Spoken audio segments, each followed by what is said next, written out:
Hi everybody, it's Dan and welcome back to my kitchen.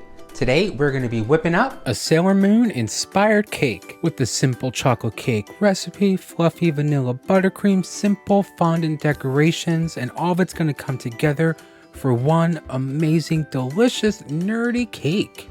I'll be sure to throw a link to the full recipe down below in the description, along with my tips, tricks, everything you might need to whip this up right in your own kitchen.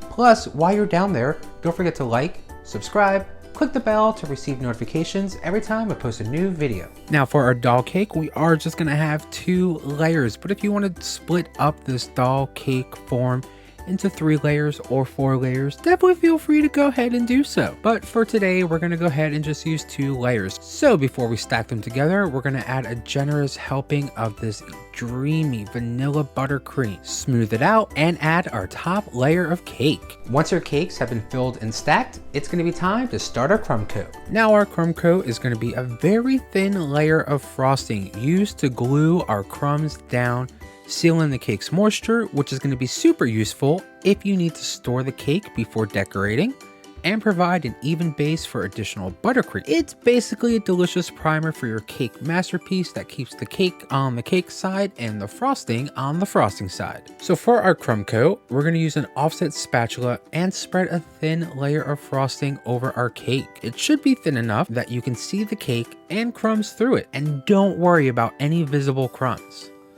Just smooth the icing as best as you can and let it dry until it crusts over or feels dry to the touch. And because we are going to be using fondant today, we want to go ahead and make sure that our cake is completely cooled. A hot cake will melt the crumb coat. And we also want to try to do one more layer of frosting over our crumb coat before draping on our fondant. This is really going to help the fondant stick to the cake. Once we have that crumb coat on our doll cake, we're going to go ahead, we're going to grab our fondant and begin to cover. So for this Sailor Jupiter cake, I am going to be using a Kelly green fondant. This way I'm really capturing those core colors of Sailor Jupiter. And what I did was just roll out my fondant and cut out about an 8-inch wide circle. Now usually, because I am using a 6-inch round doll cake form pan, I would cut out a circle that's a little bit wider, but I wanted to make sure that the fondant for our Sailor Jupiter cake was draped enough, this way we can pipe roses underneath our fondant once we are at that point. So when you're ready, just go ahead, bring your fondant over to your cake and gently lay it on top, then smooth it out while shaping it to give the bottom of your cake that kind of that dress motion, as if our Sailor Jupiter cake is going to be jumping right into action. Now when it comes to your fondant, we've used a lot on the channel before, so I'm not going to bore you too much with little clips of me rolling out the fondant. Just keep in mind that your fondant should be about 1/8 inch thick. It is susceptible to tearing and cracking, so it's important to use even pressure and not go too fast. And no worries if you don't get it perfect right away, because we had a nice thin layer of crumb coat. If you feel like it's not perfect or to your liking, just carefully remove it, re-knead your fondant, re-roll it out, and re-drape over your cake until it is just to your liking. Once you're happy with how your fondant is laying on your doll cake, we're going to move on to that next step. Grab your doll and let's get her secured right into her cake. Once we have our doll secured in our cake, let's go ahead and take our fondant and begin to work on the upper half of our doll cake. First up, we're going to take our white fondant. We're going to roll it out lengthwise and we're going to cut out 2 identical 3 to 4 inch strips and drape them on top of our doll and connect them to the bottom half of our fondant dress. And this way, our next piece of fondant will have something to stick to when we wrap it around the top of our doll. Next, we're going to roll out some white fondant, cut out a hexagon shape, and place that onto the doll's upper half. Now, you want to make sure that this piece covers her top half as well as the fondant that we placed to seal her in. Be sure to remove the excess and close the seam with your handy dandy fondant tool or just your fingertips. No need to make it absolutely perfect, since there is going to be fondant draped from the shoulders as well as a big bow down the back of the gown. With the back out of sight, we still want to work out the shape for the top half of our doll using our fondant tools and hands before we go back in adding some fondant details. We're going to move on to that next step. And that is going to be to cover our fondant with a very, very, very thin layer of piping gel. So grab your piping gel, grab your paintbrush, and let's get going on this fondant. Now, usually I would use water. It is my go-to every time I'm working with fondant and I want to stick things to fondant. But because we are going to be using edible glitter on our cake, I wanted to make sure that the edible glitter actually stuck to the cake. Because the piping gel is not going to harden and weigh down on our fondant, I thought this would be a nice way to test out to make sure that the piping gel holds the edible glitter in place when we move to that step. After that piping gel is on your fondant, grab your edible glitter, grab a paintbrush, and let's get started on getting this cake nice and sparkly. Now, when it comes to actually buying your edible glitter, be sure that you are actually looking at the labels for the type of glitter you want to use on this cake.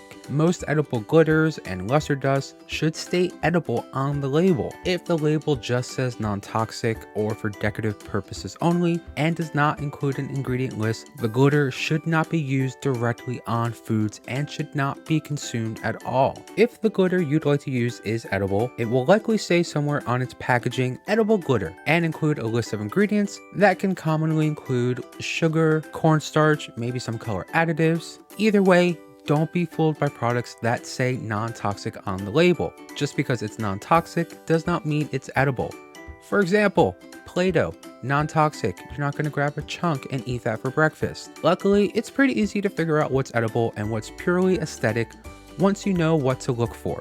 So always be sure to check the label and what's actually marked on the item itself.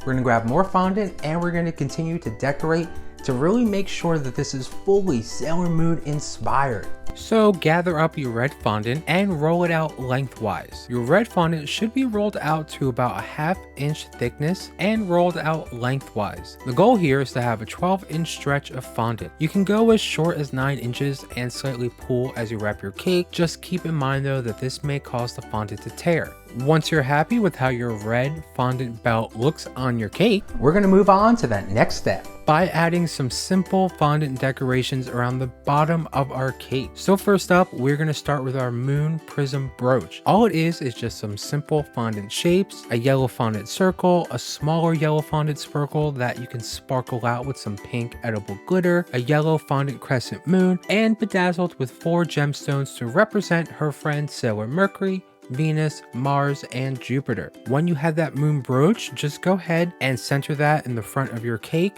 right in the middle of your red fondant belt. And to tie up the bottom of your cake with our fondant decorating, we're just going to take some simple yellow fondant crescent moon shapes and space them out at the bottom of the dress cake so that they go all the way around. We're going to move on to that next step. So roll out some red fondant and cut out 4 bow pieces. I'll make sure to have a template on the blog post with the link down below in the description, so check it out if you're not so good like me freehanding bow pieces. But I like to do 4 pieces because it makes it easier rather than just trying to fold the fondant on top of itself, which is really going to make the fondant heavy and potentially fall off the cake. So with cutting out 4 pieces, I can really control the weight of that fondant on the back and shape it a little more so it looks a lot like fabric. Let's go ahead and take our fondant and begin to decorate from the waist up of our doll. So what I'm going to do here is I'm going to take some blue fondant first, cut out a swallow-tailed shape with more of a U-neck, and just drape that around my doll's shoulders so the points meet right in the front. Then I'm going to go ahead, roll out a little bit of red fondant, and following that same method with our big yellow bow of our cake, I'm just going to cut out 4 small bow shapes in red fondant, and this is going to be for the front bow that's going to sit right on top of our doll. And since no one's going to be eating the doll itself, feel free to add a little more sparkle up top with a little tiny press-on gemstone. To wrap up the outfit for our doll cake, we're going to go ahead, take a little bit of red fondant, give our doll a red necklace, and 2 red fondant arm cuffs. Once your cake is fully decorated, that's it, you're done. Pat yourself on the back, you've made your very own Sailor Moon inspired cake that is fit for the Moon Kingdom itself. And this is going to be a part of a huge Sailor Moon cake series. We've done Sailor Moon cakes on the channel before. I had fun. I'm such a big Moony, huge Sailor Moon fan. So I was thinking, sketching up some cake designs. I was like, you know what? let's do maybe another 24 Sailor Moon inspired cakes.